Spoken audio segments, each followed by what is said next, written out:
మొట్టమొదటి ఎవరికి ఇచ్చాడు స్నానం? దేవునికండి. దేవునికి బలిపీఠం కట్టుకున్నాడు, కానీ తను ఉండటానికి నివాసం కట్టుకోలేదు. అంతకుముందు ఏమైనా నివాసాలు ఉన్నాయా?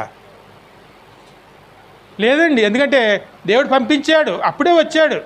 అక్కడ ఏ నివాసం లేదు, ఎవరు స్నేహితులు లేరు, బంధువులు లేరు, ఎవరు లేరు. మరి ఎక్కడ ఉండాలి?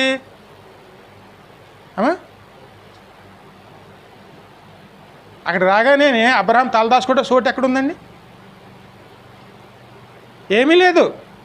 కానీ అక్కడ మొట్టమొదటి ఏం చేసుకున్నాడు?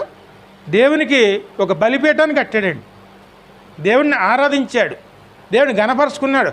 అప్పుడు దాన్ని ఉండటానికి అక్కడ ఒక గుడారాన్ని సిద్ధం చేసుకున్నాడు. మరి నమ్మకం అంటే ఏమిటి? ఇదేనండి నమ్మకం. అబ్రహాము దేవుడు నమ్మెను, అది అతనికి నీతి.